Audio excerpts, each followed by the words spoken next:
পাচ্ছ যে এখানে যে অনুষ্ঠান হচ্ছে কালী পুজোর আয়োজন করা হয়েছে। হঠাৎ কেন এখানে কালী পুজোর আয়োজন করা হয়েছে তা চলো সেই বিষয়ে তোমাদের সঙ্গে কথা বলবো। দেখতে চ্যানেল অমল সুমনা ব্লগ চ্যানেলের পক্ষ থেকে তোমাদের সবাইকে অনেক ভালোবাসা। আর আজকের ভিডিওটা একদম অন্যরকম, তাই চলো একদম প্রথম থেকে শেষ পর্যন্ত দেখতে থাকো। আজকে যে ভিডিওটা হবে, আজকে যে ব্লগটা বানাতে চলেছি সেটা হচ্ছে, তোমরা তো জানো যে আমাদের গ্রামে একটা বড় সড়ো দুর্ঘটনা ঘটেছিল, যে মর্মান্তিক দুর্ঘটনা, যা মানুষের মনের মধ্যে এখনও সেই হাহাকার, মানে সেই রেশ কিন্তু এখনও কাটেনি। যাই হোক, সেই তার উপরে ভিত্তি করে তোমাদেরকে একটি ছোট্ট ব্লগ দিতে চলেছি। তো সকলে চলো দেখতে থাকো একদম প্রথম থেকে শেষ পর্যন্ত। আমাদের হুলদিপাড়ায় যে ঘটনাটা ঘটেছিল, যে এখানে একজন ব্যক্তি তার সৎকার্য করে ফেরার পথে, কৃতকার্য শেষ করে নবদ্বীপ থেকে ফেরার পথে তাদের গাড়িটা অ্যাক্সিডেন্ট করে এবং সেখানে তার মৃত ব্যক্তির বৌমা মারা যায় এবং পাশের একজন মাসিমা মারা যায়। আর সেই সঙ্গে আরও কয়েকজন, যে 30-32 জন ব্যক্তির মধ্যে যারা ছিল, যারা গিয়েছিল 30 জন 32 জন, তাদের মধ্যে প্রায় দুজন তো মারা গিয়েছে স্পট ডেড। আর যারা অসুস্থ ছিল তারা মৃত্যুর সঙ্গে লড়াই করছিল।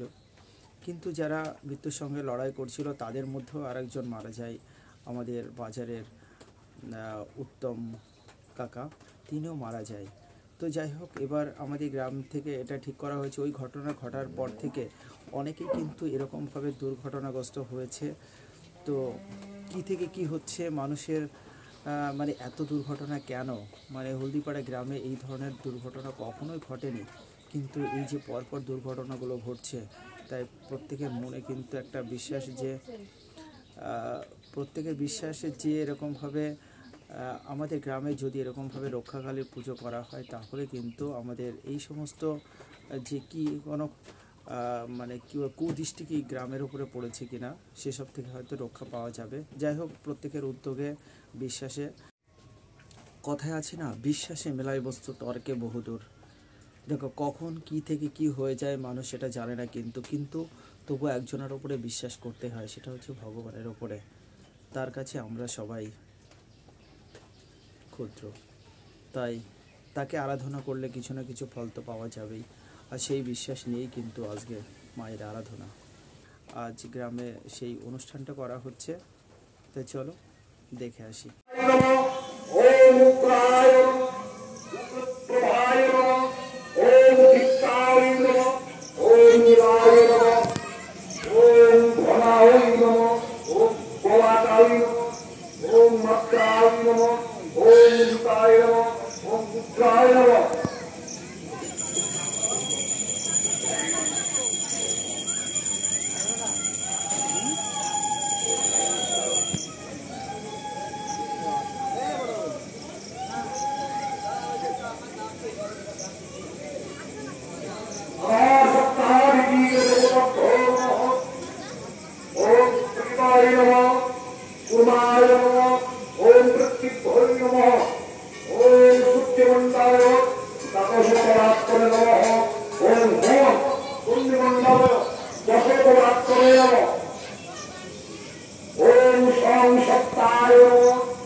তো বন্ধুরা, দেখতে পাচ্ছ যে ভাইটাকে নিয়ে যাওয়া হচ্ছে। এই ভাইটাও কিন্তু অনেক দিন ধরে মৃত্যুর মুখে লড়াই করছিল। যাই হোক, এখন একটু মায়ের আশীর্বাদে সুস্থ রয়েছে।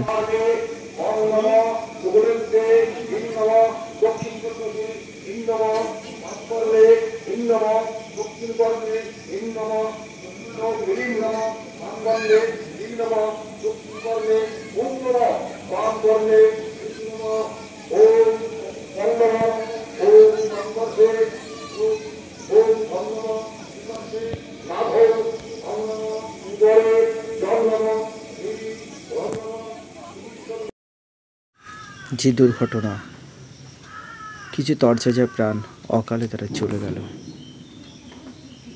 তারা তো চলে গেল, কিন্তু তাদের পরিবার পরিজন, তাদের মনে যে ব্যথা দুঃখ, তা তো সারা জীবন তাদেরকে নিয়ে বয়ে বেড়াতে হবে। তো এখনই হয়তো আমাদের গ্রামে এরকম কিছু কিছু জিনিস লক্ষ্য করা যাচ্ছে যে অনেক ধরনের দুর্ঘটনা, মহামারী কিন্তু দেখা যাচ্ছে, যেমন বন্যা, করোনা, এই সমস্ত আরও দুর্ঘটনা তো রয়েছে। একের পর এক ঘটনাগুলো ঘটে যাচ্ছে। তাই মায়ের উদ্যোগ নিয়ে আমার মানে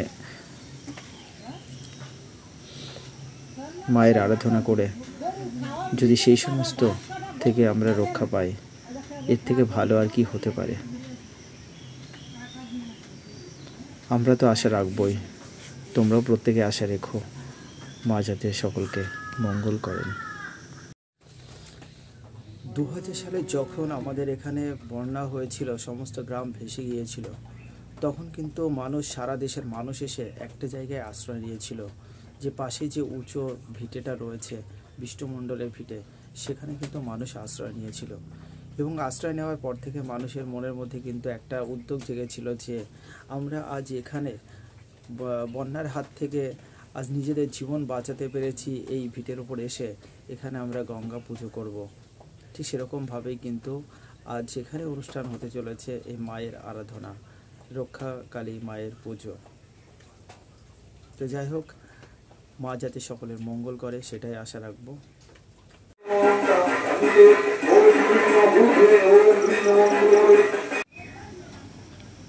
মায়ের পুজোটা এটা আনন্দের নয়, অনেকটা দুঃখেরই।